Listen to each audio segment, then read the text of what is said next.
Greenland, December 1942. The sky is a sheet of white, the air razor-thin and burning cold. Somewhere above the Arctic Circle, 2 US B-17 bombers and 5 P-38 fighters have lost their way. Fuel is low, engines are icing, radio is failing. Moments later, they slam into the ice of a remote glacier. Amazingly, 25 airmen crawl from the wrecks, alive but trapped on a desert of snow. No roads, no trees, no way out, just howling wind and endless white. Hours turn to days, their rations shrink, temperatures drop to -40. Rescue planes circle but cannot land. Hope begins to fade. Then, out of the grey sky, new silhouettes appear, tiny canopies blooming like snow petals. At first, the airmen think more men are dropping in. But no, these figures are smaller, furred, and have wagging tails. The US Army has sent parachuting dogs. What sounds impossible was real. To save downed crews in the most inhospitable places on Earth, American trainers taught sled dogs to jump from aircraft, land safely, and pull supply sleds through blizzards. It was one of the most extraordinary rescues of World War II, and it marked the birth of a new kind of soldier, the paradog. This is where our story begins, in the frozen silence of Greenland, with a pack of brave dogs falling from the sky to save men no one else could reach. By 1943, the US Army Air Forces faced a deadly logistical puzzle. To move men and bombers from North America to Britain, the military used what was called the Great Polar Route, a shortcut across Canada and Greenland to Iceland and the UK. It saved fuel and time, but came with a terrifying cost. The Arctic was unpredictable. Sudden blizzards, magnetic interference, and frozen seas that swallowed aircraft whole. Planes vanished mid-flight, and when crews crash-landed, they were stranded on glaciers where even snow vehicles couldn't reach. Helicopters didn't yet exist. Overland rescue columns could take days or weeks too slow for airmen exposed to -40-degree winds. Pilots survived the crash, only to die waiting for help. Each new report of missing over the ice cap haunted commanders. They needed a solution that could drop help instantly. Anywhere a plane went down, that's when the Army turned to its most unlikely allies, dogs. Hardy Arctic breeds had been hauling sleds across ice for centuries.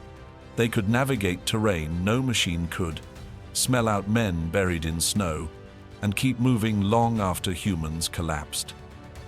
The only question was, how do you get a team of dogs onto a glacier hundreds of miles away? The answer, as insane as it sounded, was simple. You parachute them in. The concept of parachuting dogs didn't come from madness. It came from desperation and genius mixed. The US Army Quartermaster Corps, responsible for the new War Dog program, had already trained thousands of canines to serve as guards, messengers, scouts, and mine detectors. But in 1943, a small group of officers and trainers at Camp Rimini, Montana, were given an impossible challenge. Find a way to deliver rescue dogs and supplies to downed pilots stranded on Arctic ice. Camp Rimini wasn't just any training site, it specialized in sled and pack dogs for extreme cold missions. Trainers there understood huskies and malamutes like fellow soldiers. They studied the physics of parachuting and realized that, with the right harness and steady training, a dog could descend safely from the sky. The idea sounded absurd at first, yet the Army's motto was clear: no man left behind. The project's mission was daring but precise. When a plane went down, a rescue aircraft would drop a musher, his sled, and a team of trained Arctic dogs by parachute near the crash site. Once on the ground, the team would locate survivors, deliver food and medicine, and then guide the men across the tundra to a waiting ship or base.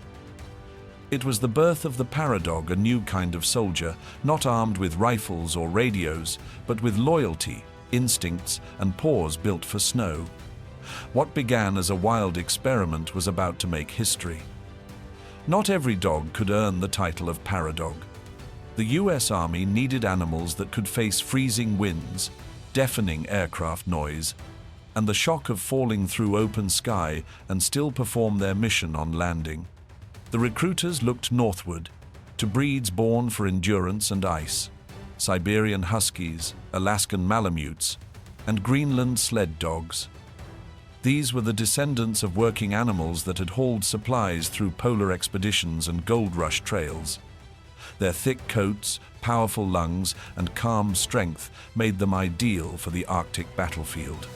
Each dog underwent strict testing. Temperament came first. Only the most obedient, focused, and fearless could qualify. Handlers rejected any dog that panicked under loud sounds or strange motion. Then came health and stamina tests. Dogs had to pull heavy sleds over long distances, respond instantly to voice commands, and stay alert in howling winds and blinding snow.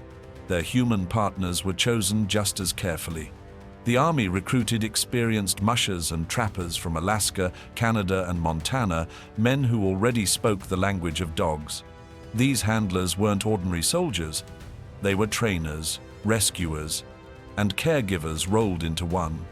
Together, they would form a partnership of instinct and trust strong enough to survive the ultimate test. Jumping into war from the sky, turning a sled dog into a paratrooper required patience, courage, and innovation. At Camp Rimini, Montana, the training began with the basics: obedience, endurance, and exposure. The dogs were first taught to march alongside their handlers, to ignore the roar of aircraft engines, and to stay calm around gunfire and explosions.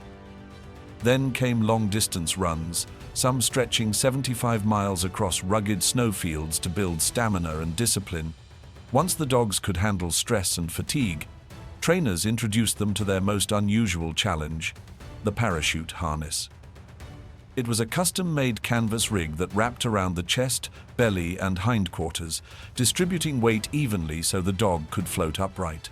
Early prototypes were crude, but by 1944, the harness design allowed even large huskies to descend safely at the same rate as a human jumper. The dogs were first hoisted on towers, gently lowered to simulate descent. As their confidence grew, they practiced mock drops from trucks and low-flying planes. Finally came the real jump. The handler would strap the dog into its harness, attach the static line, and, at the signal, push or guide the animal out the open door. The parachute opened automatically, and witnesses recalled the surreal sight of dogs dog-paddling through mid-air, legs moving as if still running on snow. Each paradog carried supplies on landing rations, bandages, and even rope for crevasse rescue. By the time they hit the ground, these canines were no longer trainees. They were soldiers with parachutes, ready to lead their handlers into the white unknown. Inside the belly of a C-47 transport, the air buzzed with tension. Engines roared, the fuselage rattled, and in the dim red light, handlers checked harnesses one last time. The dogs, alert but calm, waited at their handlers' feet. Some wagged their tails, sensing adventure. Others sat perfectly still, eyes locked on the open door. As the aircraft reached the drop zone, the jumpmaster shouted the signal. The musher clipped the static line to the frame, whispered a final command, and then one firm push. The dog disappeared into the blinding Arctic sky. For a second, there was only emptiness. Then the parachute snapped open, silk billowing above a shape twisting gently beneath.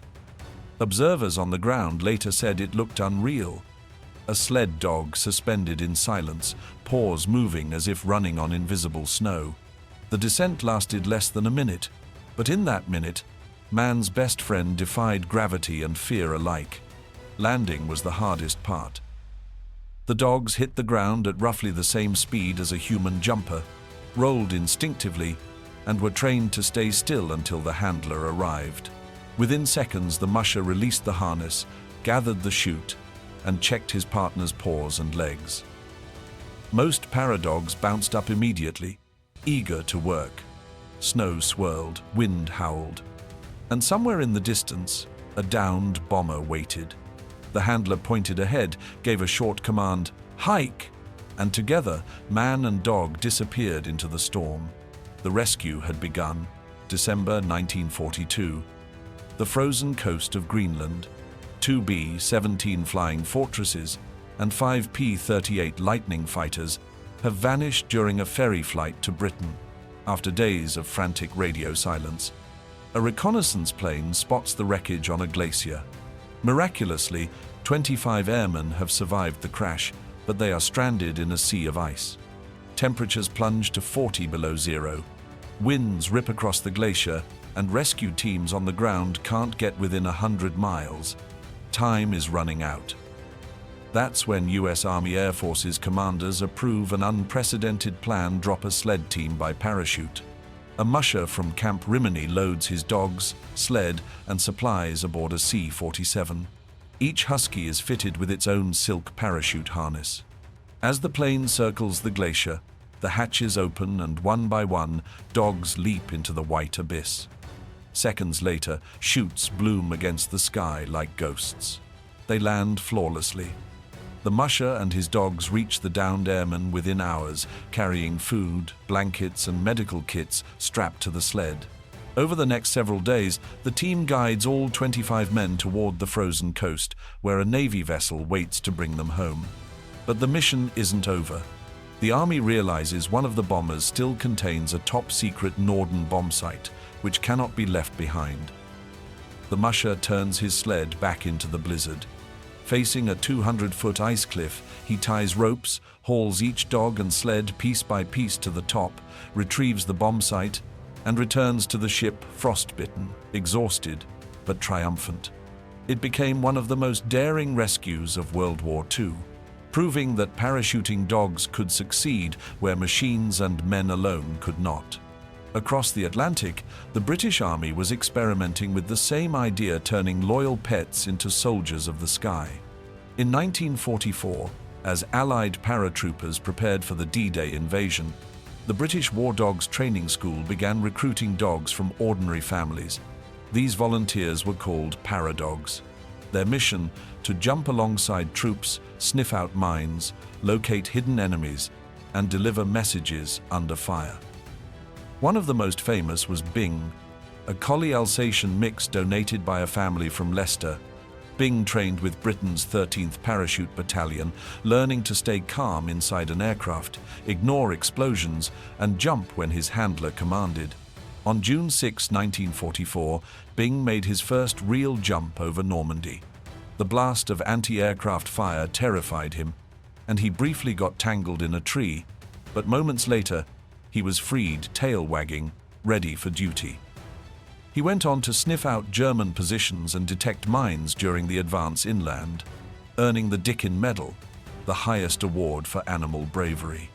Another British dog, Rob, a courageous collie, was credited with over 20 parachute jumps while serving with the elite Special Air Service in North Africa and Italy. Though some of his exploits may have been exaggerated, Rob's legend inspired countless troops and symbolized the unbreakable bond between soldiers and their dogs. These Allied paradogs shared the same purpose as their American counterparts: to bring courage, companionship, and skill to the front lines. Whether over the fields of Normandy or the glaciers of Greenland, they proved that bravery sometimes comes on 4 legs and lands under a canopy of silk. For all their courage, the Paradog missions were not without danger. Every jump carried risk not only for the handlers, but especially for the dogs who had no voice in their orders. The parachute harnesses had to be perfectly fitted. One loose strap could mean injury or death on impact. Strong winds could drift a chute off course, sending a dog into trees, cliffs, or icy ravines. Trainers tested everything meticulously, but the Arctic and European skies were unforgiving. The Army kept detailed reports of accidents and improvements. Early experiments with 2 dogs per parachute were quickly abandoned after an imbalance caused rough landings. In later designs, each dog jumped solo, descending in an upright posture supported at the chest and hips. Even then, sprains and bruises were common. Yet despite these hazards, many handlers recalled that the dogs never resisted. They wagged their tails as soon as they saw the parachute harness, eager to follow their human partners wherever they went. Beyond the technical challenges lay an ethical debate. Was it right to risk animals in war? For commanders, the grim arithmetic of battle often decided. Each Paradog mission could save human lives, stranded pilots, wounded soldiers, entire crews. To them, it was worth the gamble. But among handlers, the bond ran deeper. These weren't tools or weapons. They were companions. Many soldiers described their dogs as brothers in arms, loyal to the last breath.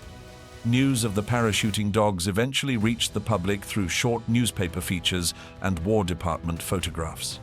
Reactions were a mix of amusement and awe. Dogs falling from planes seemed both absurd and heroic. Within the army, the Paradogs earned deep respect. They didn't wear medals, but every airman they rescued knew exactly who the true heroes were. When World War II ended, the skies finally quieted, and so did the parachutes. By 1946, the US Army's Paradog program had quietly closed, its mission complete. New technology was taking over. The introduction of helicopters revolutionized rescue operations, allowing soldiers to fly directly to crash sites instead of dropping supplies and dogs into the unknown. The age of parachuting sled teams was ending, but their legacy had already taken root. After the war, the War Dog Reprocessing Program began. Thousands of canines who had served as scouts, guards, and paradogs were carefully retrained for civilian life. They learned once more that not every stranger was an enemy, that thunder was not gunfire, and that silence could mean peace. By 1947, most had been returned to their original owners or adopted into loving homes, a fitting farewell for animals that had given everything without question. Yet, the Paradog's spirit lived on.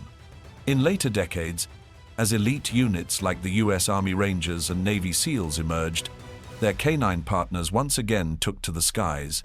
Modern military dogs now jump tandem with their handlers, equipped with oxygen masks, goggles, and advanced harnesses. In 2011, a Belgian Malinois named Cairo became part of history during the mission to eliminate Osama bin Laden, a modern echo of the dogs who once floated down over Greenland's ice. The parachuting dogs of World War II proved that courage isn't limited to humans. They showed that loyalty, instinct, and love can defy even gravity itself. Their story reminds us that in war, true heroes sometimes have fur, 4 legs, and a heart brave enough to leap into the clouds.